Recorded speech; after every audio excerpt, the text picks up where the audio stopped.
Usually ഇങ്ങനത്തെ കൊലപാതകങ്ങൾ അല്ലെങ്കിൽ ഒരു വീട്ടിനുള്ളിൽ നിന്നോ അല്ലെങ്കിൽ ഏറ്റവും കൂടുതൽ പറയുകയാണെങ്കിൽ അമ്മ മക്കളെ കൊല്ലുന്നു അല്ലെങ്കിൽ അച്ഛൻ മക്കളെ കൊല്ലുന്നു എന്നുള്ള ഒരു രീതിക്ക് വരുമ്പം നമ്മൾ ഏറ്റവും കൂടുതൽ കാണുന്നത് എന്താ വെച്ചിട്ടുണ്ടെങ്കിൽ നമ്മൾ പണ്ട് ഉണ്ടായിരുന്ന ഒരു സിസ്റ്റം ഉണ്ട്. അതായത് എങ്ങനെയാണോ ദേഷ്യം പ്രകടിപ്പിക്കുക, ആ ദേഷ്യം എത്രമാത്രം സിവിയാരിറ്റിയിൽ പോകുമായിരുന്നു, അതിൽ നിന്ന് മാറിയിട്ട് ദേഷ്യം കുറച്ചുകൂടെ അതിൽ കിടക്കുന്ന ഒരവസ്ഥ. അത് അച്ഛനും മക്കളും അല്ലെങ്കിൽ അമ്മയും മക്കളെക്കാളും കൂടുതൽ ദേഷ്യത്തിന് കാരണമാകുന്ന ഇപ്പൊ ഏത് രീതിക്കാണ് ഷോർട്ട് ടെമ്പേർഡ്നെസ്സും അല്ലെങ്കിൽ ഈ ഈ ആംഗ്രിയുടെ നമ്മുടെ എന്താ പറയുക അഗ്രസീവ്നെസിന്റെ സിവിയർ ആയിട്ടുള്ള വേർഷൻസിലോട്ട് മാറുന്നു.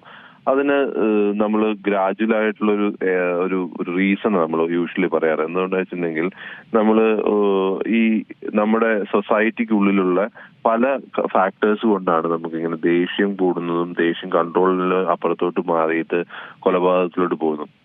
ഈ ഒരു കേസിൽ റിപ്പോർട്ടുകൾ ഇപ്പോഴത്തെ സ്പെക്കുലേഷൻസിന്റെ പുറത്ത് കുറച്ച് ദിവസങ്ങളായിട്ട് വൈകി വരുന്ന മോളെ ആക്രമിക്കുന്ന അല്ലെങ്കിൽ ചോദ്യം ചെയ്യുന്ന അച്ഛൻ അത് ഒരു കൊലപാതകത്തിലോട്ട് നയിക്കുന്നു. ആ കൊലപാതകം കുടുംബാംഗങ്ങളുടെ മുന്നിൽ നിന്നാണെന്നാണ് ഇപ്പോഴത്തെ ഒരു സ്പെക്കുലേഷൻ വെച്ച് നമുക്ക് അറിയാൻ പറ്റുന്നത്. ആ ഒരു അവസ്ഥ നമ്മൾ ചിന്തിക്കുന്ന സമയത്ത് ഈ അച്ഛനുണ്ടാകുന്ന ഒരു അഗ്രഷൻ 3 രീതിക്ക് എനിക്ക് കാണാൻ പറ്റുന്നത്. ഒന്ന് സൊസൈറ്റിയിൽ നിന്ന് ഉണ്ടാകുന്ന പ്രഷറുകൾ, നോർമൽ ലൈഫിൽ സൊസൈറ്റിക്ക് അകത്തുണ്ടാകുന്ന സ്ട്രെസ്സുകൾ, അതായത് ലൈഫുമായിട്ട് ബന്ധപ്പെട്ടിട്ടുള്ള എക്സ്പെക്ടേഷൻസ്, സൊസൈറ്റി ജീവിക്കാനുള്ള ഇപ്പോഴത്തെ സ്ട്രെസ്സുകൾ, അതൊരു സൈഡിൽ നിൽക്കുന്നു.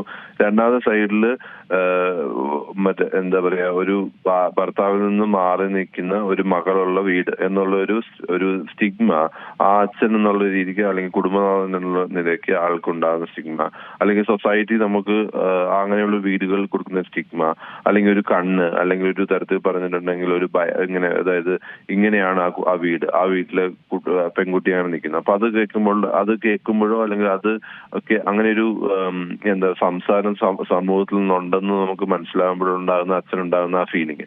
മൂന്നാമത്തെ ഫീലിംഗ് എന്ന് പറയുന്നതാണ് ഏറ്റവും കൂടുതൽ.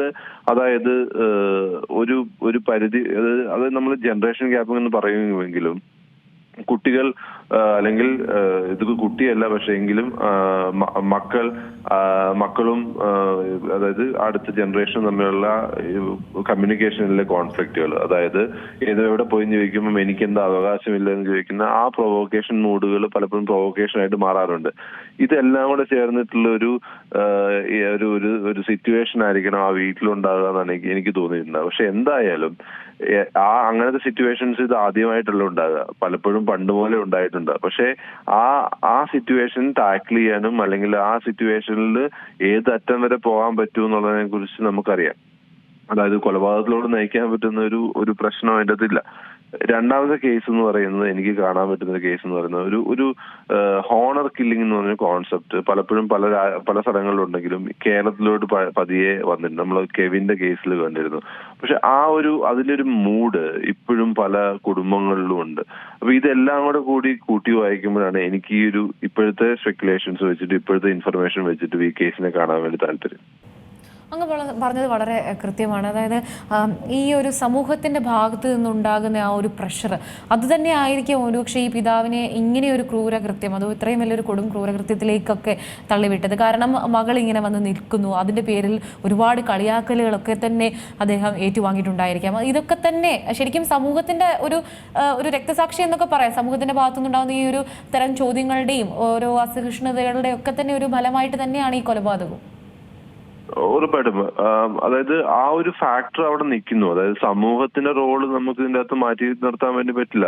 അദ്ദേഹത്തിന് മുന്നിൽ നിന്ന് കളിയാക്കിയില്ലെങ്കിലും ചില സ്റ്റേറ്റ്മെന്റുകൾ നമുക്ക് റെലവെന്റ് ആണ്. ഉദാഹരണം പറയുകയാണെങ്കിൽ, മോൾ അവിടെ നിൽക്കുവാണല്ലേ, അതായത് അതിന്റെ അകത്തുണ്ടാകുന്ന ഒരു കുറ്റപ്പെടുത്തലിന് ഒരു മൂഡ്, അത് ആ പിതാവിന് എന്തായാലും പ്രഷറൈസ് ചെയ്തിട്ടുണ്ടാവും. പക്ഷെ എന്തൊക്കെ പ്രഷർ ഉണ്ടെങ്കിലും ഒരു മോളാണ് അച്ഛനാണെന്നുള്ള ആ ഒരു ബോണ്ട് അവിടെ ഉണ്ടാകണം. രണ്ടാമത്തെ കാര്യം, എത്ര പ്രഷർ വന്നാലും എന്തൊക്കെ വന്നാലും നമ്മളെ ഒരു ഐഡിയൽ ഹ്യൂമൻ ബീയിങ് എന്ന് പറയുന്നത് എത്ര പ്രഷർ വന്നാലും നോർമലായിട്ട് ബിഹേവ് ചെയ്യുന്ന രീതിയിലോട്ടുണ്ടാകണം. പക്ഷെ അതിന് സോഷ്യൽ സപ്പോർട്ട് സിസ്റ്റം വേണം, ഫാമിലിയിൽ സപ്പോർട്ട് സിസ്റ്റം വേണം, സൊസൈറ്റിയിൽ സപ്പോർട്ട് സിസ്റ്റം വേണം. അങ്ങനെ ഒരു ഇൻഡിവിജ്വലിന് സ്വന്തമായിട്ട് ജീവിക്കാൻ വേണ്ടി പറ്റുന്നതല്ല. അപ്പം ഈ 3 രീതിയിലും നമ്മൾ ആളെ സപ്പോർട്ട് ചെയ്യേണ്ടതായിരുന്നു, അല്ലെങ്കിൽ അങ്ങനെ ആകേണ്ടതായിരുന്നു. പക്ഷെ അത് അൺഫോർച്ചുനേറ്റ്ലി നമ്മുടെ സമൂഹത്തിനുള്ളിൽ ഇല്ല. കൂടാതെ ആ വീടിനുള്ളിൽ ഉണ്ടാകുന്ന ഇങ്ങനത്തെ തരത്തിലുള്ള തർക്കങ്ങള് സിവിയർ ആയിട്ടുള്ള അഗ്രഷന്റെ ഒരു തരത്തിൽ പറഞ്ഞിട്ടുണ്ടെങ്കിൽ ഒരു പ്രകടനമാണ് ശരിക്കും പറഞ്ഞാൽ കൊലപാതകത്തിലോട്ട് പോയിരിക്കുന്നത്. ആ അഗ്രഷനിലോട്ടുള്ള പ്രകടനം ഒരു കൊലപാതകത്തിലോട്ട് നയിക്കാൻ പറ്റുന്ന രീതിയിലോട്ട് നമുക്ക് ആ സ്ട്രെസ്ഫുൾ ആയിട്ടുള്ള ലൈഫ് സിറ്റുവേഷൻസ് നമ്മുടെ ലൈഫിൽ വരുന്നു, അല്ലെങ്കിൽ ജീവിതത്തിൽ വരുന്നു.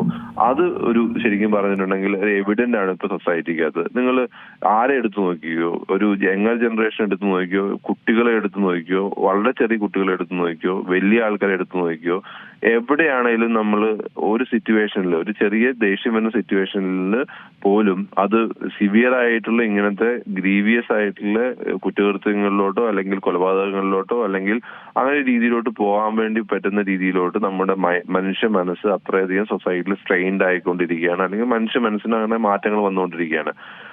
അപ്പം ഇതൊരു സിംഗിൾ ഫാക്ടർ വെച്ചിട്ടല്ല നമ്മൾ അനലൈസ് ചെയ്യുന്നത്. ഇങ്ങനത്തെ എല്ലാ തരത്തിലുള്ള സൊസൈറ്റൽ ഫാക്ടറുകളും, സൈക്കോളജിക്കൽ ആയിട്ടുള്ള നമ്മുടെ ഫാക്ടറുകളും, നമ്മുടെ മെന്റൽ ഹെൽത്തുകളും, ഇതെല്ലാം നമ്മൾ മാനിച്ചുകൊണ്ട് മാത്രമാണ് ഇതിനെ നമുക്ക് ഒരു ടോട്ടാലിറ്റി നമുക്ക് അണ്ടർസ്റ്റാൻഡ് ചെയ്യാൻ വേണ്ടി പറ്റുള്ളൂ.